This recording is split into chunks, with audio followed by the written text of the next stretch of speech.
법에 비추어본 세상 사는 법 이어갑니다. 빈정민 변호사와 함께하죠. 안녕하세요. 네, 안녕하세요. 네, 변호사님 오늘 어떤 얘기 좀 나눠볼까요?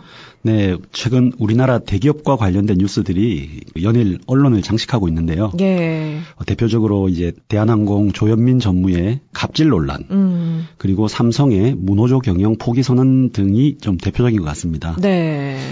이게 뭔가 좀 잘못된 것 같기는 한데 예. 법적으로는 어떻게 처리가 될지 궁금해하실 청취자들이 많으실 듯한데요. 네. 그래서 오늘 이에 대해서 가볍게 한번 이야기를 해보도록 하겠습니다. 네. 먼저 갑질 논란이 불거졌던 조현민 전무.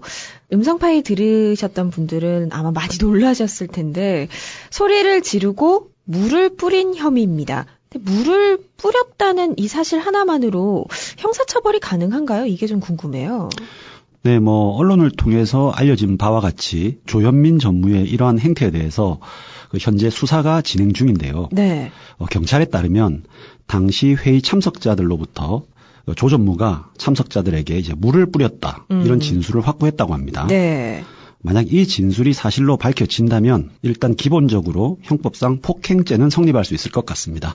그렇군요. 근데 조 전무는 이렇게 해명을 했어요. 컵을 그냥 바닥에 던졌고 물이 튄 것이다. 이렇게 해명했는데 그러면 문제가 없나요?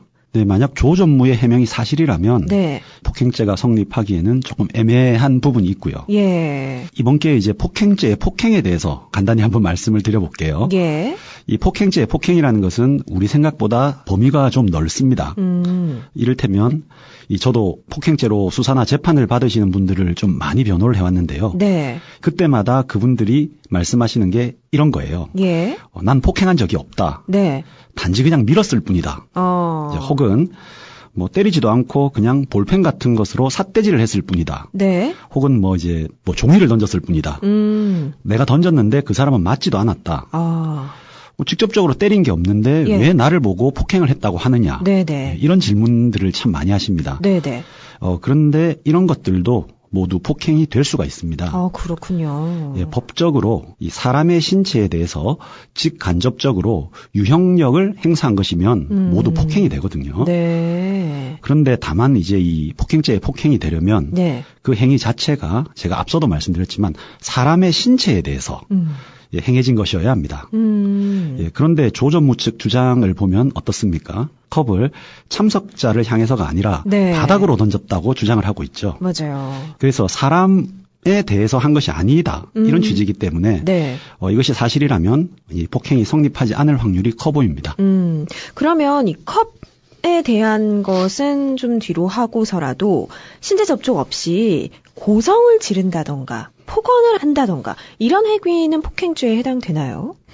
네, 제가 방금 말씀드렸는데 이 형법상 폭행죄에 대해서 폭행이란 좀 어려운 말이긴 합니다만은 이제 사람의 신체에 대한 유형력의 행사 이렇게 제가 말씀을 드렸습니다. 예. 그런데 여기서 이제 유형력이라는 말을 문자 그대로 풀어보면 네. 이 형태가 있는 힘 이렇게 풀이할 수 있겠죠. 네. 예, 그런데 이제 이 고성이나 폭언의 경우 이건 소리잖아요. 그렇죠. 그래서 사실 형태가 있다고 보기가 어렵습니다. 그래서 고성이나 폭언을 하는 경우는 아주 예외적인 경우를 제외하고는 네. 폭행죄의 폭행에 해당한다고 보지를 않습니다.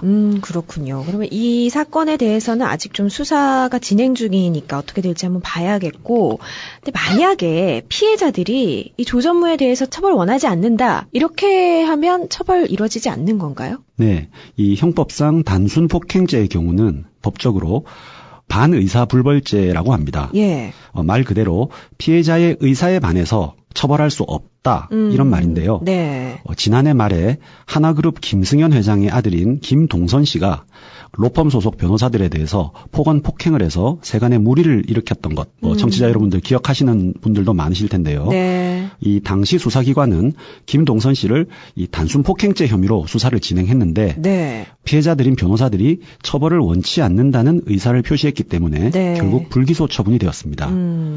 이번 사건의 경우에도 만약 조 전무의 행위가 단순 폭행죄에 해당할 경우 이 피해자들이 처벌을 원치 않으면은 처벌할 수가 없습니다. 네. 실제 경찰 발표를 보더라도요. 이번 조 전무에게 피해를 본 대행사 직원 2명 중에 1명은 처벌을 하지 말아달라는 의사를 밝혔다고 합니다. 이제 물론 이 단순 폭행죄를 넘어서 뭐 이를테면 도구를 사용했다든가 하는 식의 특수 폭행이 있었다고 인정될 경우에는 조금 사안이 달라집니다. 네. 이런 경우는 피해자 의사와 관계없이 이 수사를 진행해서 처벌도 가능한 경우도 있습니다. 그렇군요. 그리고 이번에 인터넷상에서 많이 퍼진 그 음성 파일의 경우는 고성을 지르는 그 현장을 음성을 녹음을 했죠. 이런 경우에 사실 이게 허락을 받고 녹음을 한 게 아니기 때문에 법적으로는 문제가 없나요? 네, 그 녹음의 경우는요. 우리 현행법상 다른 사람이 대화하는 것을 제3자가 허락 없이 녹음을 하는 일명 불법 도청을 하는 경우는 이것은 위법합니다만은 그 자리에 있던 대화 당사자가 녹음을 하는 것은 허용되고 있습니다. 네. 이번 사안의 경우에는 조 전무가 고함을 지르고 욕설을 할 때 그 욕설을 그 자리에서 들었던 어떤 그 상대방이 녹음을 한 것이라면 법적으로는 큰 문제는 없습니다. 그렇군요. 네. 이 갑질 논란에 휩싸인 조현민 전무에 대한 수사 결과가 어떻게 나올지 한번 지켜봐야겠습니다. 자, 그리고 삼성 노조 와해 사건도 오늘 한번 살펴보도록 하죠. 인사팀 직원이 갖고 있던 외장하드 4개에서 이 노조 와해 공작이 담긴 문건 6천여 개를 발견해서 지금 수사 중입니다. 이 오랫동안 조직적으로 해왔다는 생각이 드는데 이 노조 와해 전략을 실행한 게 사실로 드러난다면 처벌 피하기 어렵겠죠? 네, 뭐 아직 수사 중이긴 합니다만은 만약 삼성 측이 정말로 노조 와해 전략을 실행한 것이 드러난다면은 이것은 부당 노동 행위에 해당하기 때문에 처벌이 될 확률이 높습니다. 네. 이것과 과거에 좀 유사한 사례로서 그 유성기업 사건이라고 있었는데요. 네. 이 유성기업은 직장 폐쇄를 동원한 노조 탄압 그리고 어용 노조를 설립하고 그것을 지원하고 이런 식으로 사실상 노조 활동을 방해하고 또 노조를 무력화시키려는 부당 노동 행위를 했습니다. 그 이유로 재판에 넘겨져서 그 회사의 대표가 1년 2개월의 실형을 선고받은 적이 있습니다. 네. 언론에 따르면 현재 검찰에서 삼성의 이번 사건과 관련해서 이 유성기업 판결을 면밀히 검토하고 있다고 합니다. 그렇군요.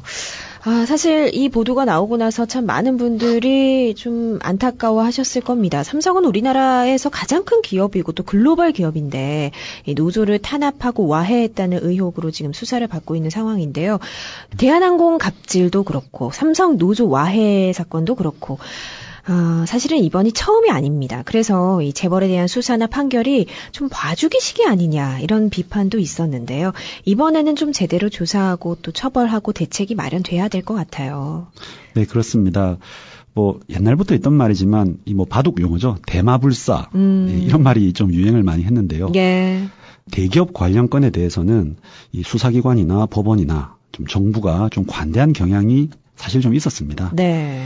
이제 흔히 내세우는 논리가 이 기업이 망하면 우리 경제에 영향을 미치고 그렇다면 뭐 우리나라에 이득이 되지 않는다. 사실 이런 논리가 좀 많았는데요. 그렇죠. 뭐 과거 정경유착이 활발했던 뭐 개발 독재 시대에는 몰라도 이제는 좀 그런 마인드에서 벗어나야 할 때가 아닌가 하는 생각이 좀 듭니다. 네. 그래서 우리나라는 법치국가고 그러니까 이들에 대해서도 법과 원칙에 따라 엄격하게 수사나 판결이 이루어져야만 우리 사회가 한 걸음 더 도약할 수 있는 그런 계기가 될 것이라고 생각이 됩니다. 네, 그렇습니다. 자, 오늘 세상 사는 법은 여기까지 듣겠습니다. 지금까지 빈정민 변호사였습니다. 고맙습니다. 네, 감사합니다.